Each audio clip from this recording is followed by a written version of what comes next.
Hi students, இப்ப நம்ம பார்க்கக்கூடிய ஒரு பயிற்சி கணக்கு வந்து பாத்தீங்கன்னா புக் பேக்ல வந்து 19வது கணக்கு, அதாவது அலகு 4 மின்காந்த தூண்டலும் மாறுதிசை மின்னோட்டமும் அப்படிங்கிற அலகுல இருந்து நம்ம பார்க்க போறோம்.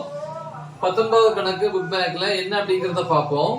ஒரு மின்மாற்றியின் 300 சுற்றுள்ள முதன்மை சுருள் 0.82 ஓம் மின்தடையும் 1200 சுற்றுள்ள துணை சுருள் 6.2 ஓம் மின்தடையும் கொண்டுள்ளன. 1600 வோல்ட் மின்னழுத்த வேறுபாட்டில் துணை சுருளில் இருந்து வெளியீடு திறன் 32 கிலோ வாட் எனில் முதன்மை சுருளில் மின்னழுத்த வேறுபாட்டை காண்க. மின்மாற்றியின் பயனுறு திறன் 80% எனும் போது இரு சுருள்களிலும் திறன் இழப்புகளை கணக்கிடுக. முதல்ல வந்து நம்ம தகவல் எழுதிப்போம். ஃபர்ஸ்ட் கொடுக்கப்பட்ட தகவல் என்ன அப்படின்னு பார்ப்போம். மின்மாற்றியில வந்து முதன்மை சுருளில் உள்ள சுற்றுகளின் எண்ணிக்கை, அப்ப NP இல்லையா, பிரைமரி காயில், அதான் முதன்மை சுருள சுற்றுகளின் எண்ணிக்கை 300. அப்புறம் வந்து அந்த முதன்மை சுருள்ல வந்து மின்தடை கொடுத்திருக்காங்க. மின்தடைக்கு ரெசிஸ்டன்ஸ் முதன்மை சுருள்னா P பிரைமரி எவ்வளவு அப்படின்னா 0.82 ஓம். அப்புறம் துணை சுருள்ல வந்து சுற்றுகளின் எண்ணிக்கை வந்து 1200. அப்ப துணை சுருள்னா செகண்டரி NS எவ்வளவு 1200. அந்த துணை சுருள்ல வந்து மின்தடை கொடுத்திருக்காங்க RS, துணை சுருள்னா செகண்டரி காயில் இல்லையா, எவ்வளவு 0.2 ஓம். அப்புறம் 1600 மின்னழுத்த வேறுபாட்டில் துணை சுருளில் இருந்து, அப்ப துணை சுருளில் இருந்து எடுக்கக்கூடிய மின்னழுத்த வேறுபாடு எவ்வளவு 1600. அப்ப மின்னழுத்த வேறுபாடு லெட்டர் V, துணை சுருள்னா செகண்டரி எவ்வளவு 1600 வோல்ட். அந்த துணை சுருளில் இருந்து வெளியீடு திறன், வெளியீடு திறன்னா வெளியீடு எங்க கிடைக்கும், துணை சுருள் செகண்டரி, அப்ப திறனுக்கு letter P, power secondary PS கொடுத்திருக்காங்க 32 கிலோ வாட். முதன்மை சுருளில் மின்னழுத்த வேறுபாட கேக்குறாங்க. அதே மாதிரி மின்மாற்றியினுடைய பயனுறு திறன் ஈட்டா ஈக்குவல் டு 80%. சரியா, அப்ப என்ன கேக்குறாங்க, ஃபர்ஸ்ட் முதன்மை சுருள்ல வந்து மின்னழுத்த வேறுபாட கேக்குறாங்க. ரெண்டாவது ரெண்டு சுருள்களிலும் திறன் இழப்புகளை கேக்குறாங்க. ரைட், சோ அப்ப வந்து நம்ம தீர்வு எழுதிடுவோம். தீர்வுல வந்து ஃபர்ஸ்ட் என்ன அப்படின்னா முதன்மை சுருளில் மின்னழுத்த வேறுபாடு. சோ அப்ப நம்ம இங்க எழுதணும் முதன்மை சுருளில் மின்னழுத்த வேறுபாடு, நீ வேறுபாடுன்னு எழுதியிருக்கிறேன். சோ என்ன ஃபார்முலா மின்மாற்றியில படிச்சிருப்பீங்க, இந்த மாதிரி படிச்சிருப்பீங்க இல்லையா, NS by NP equal to VS by VP equal to IP by IS equal to K இப்படின்னு படிச்சிருப்பீங்க. சோ இதுல ஒவ்வொன்றும் ஈக்குவல் மின்மாற்றியில படிச்சிருக்கோம். Okay, S.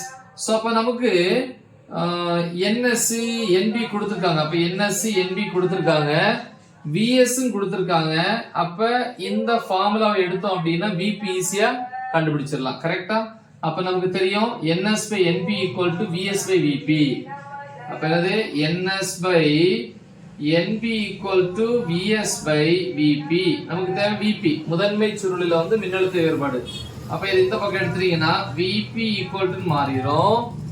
இது குறுக்கு பெருக்கல், இது மேல போயிடும், இது கீழே வந்துடும். அப்ப இது மேல போகும்போது இங்க ஆல்ரெடி என்ன இருக்கு VS, இது மேல போகும்போது NP, இது கீழே வரும்போது NS.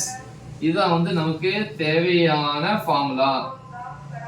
VP is equal to VS மதிப்பு இங்க இருக்கு எவ்வளவு 1600 பெருக்கல் NP மதிப்பு இதா இருக்கு 300 by NS மதிப்பு வந்து பாத்தீங்கன்னா 1200. சோ இப்ப இதுல இந்த 0 கேன்சல் ஆயிருது.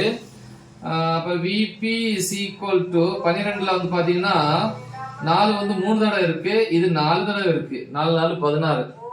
இப்ப அதே மாதிரி வந்து இங்க 4 பெருக்கல் 300 எவ்வளவு 1200 by 3 equal to 12ல 3 வந்து 4 தடவை இருக்கு, இங்க 2 0, அப்ப 00 வோல்ட்.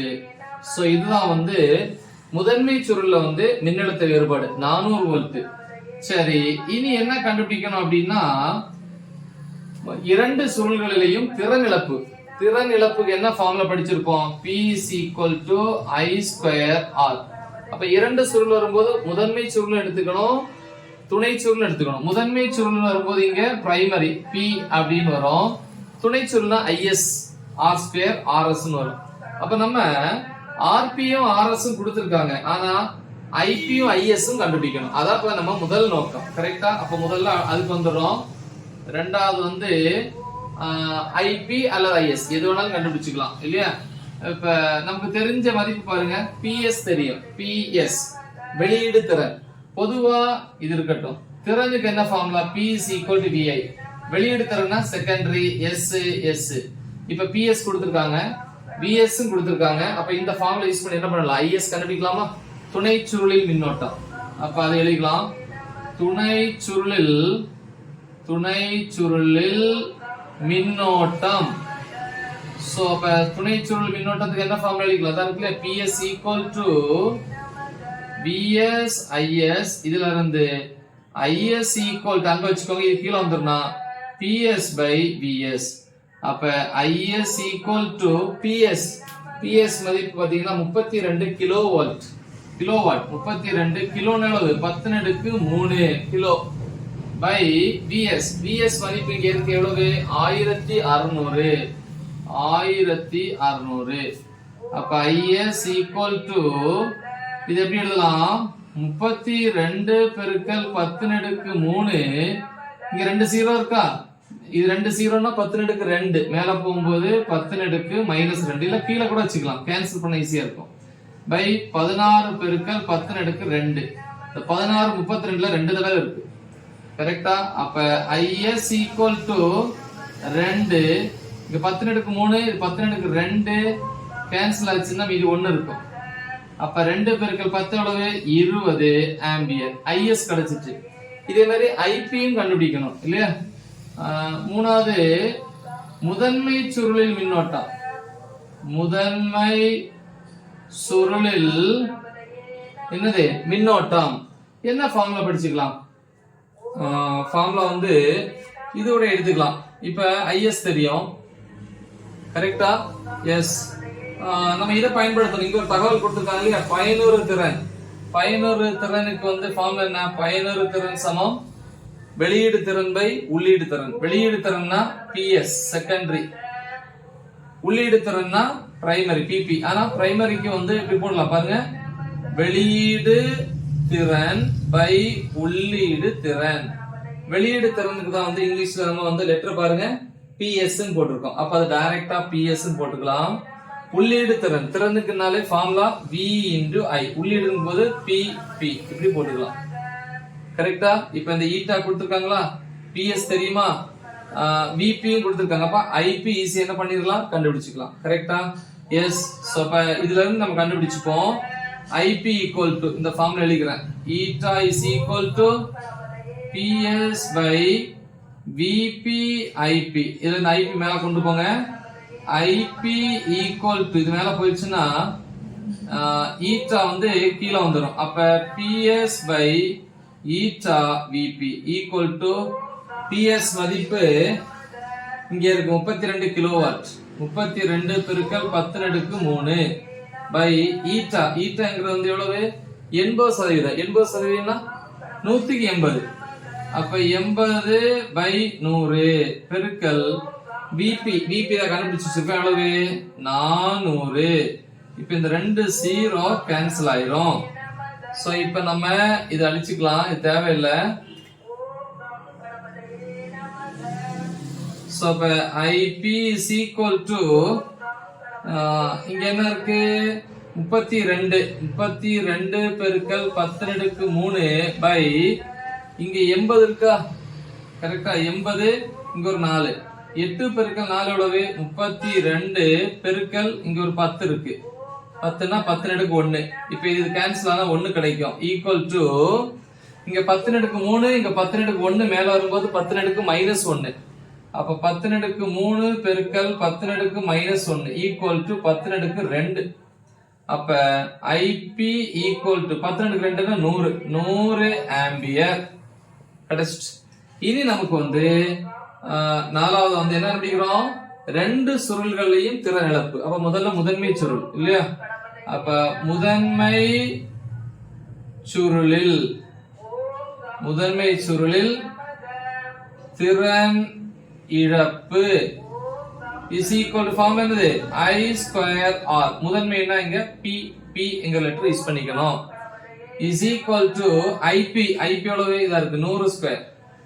அப்ப 100 ஸ்கொயர் into RP வந்து இதா இருக்கு 0.82 அப்ப is equal to இல்லையா முதன்மை சுருளில் திறன் இழப்பு P போட்டுக்கலாம்.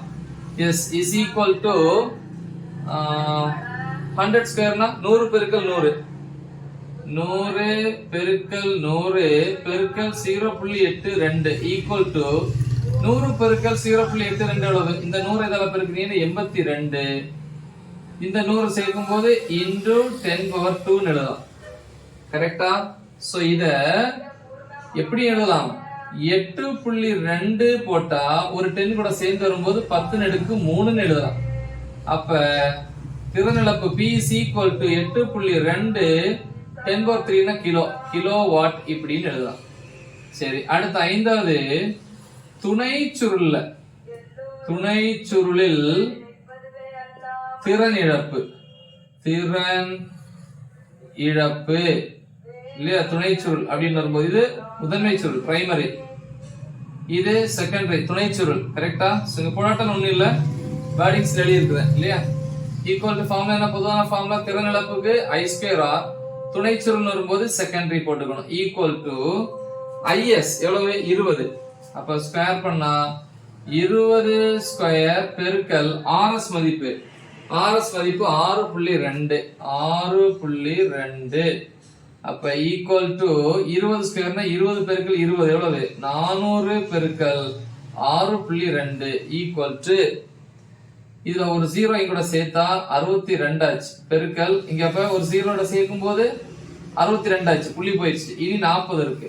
40 ஈக்குவல் டு பெருக்கும் போது 4 பெருக்கல் 2 8 6 4 24 இங்க 0.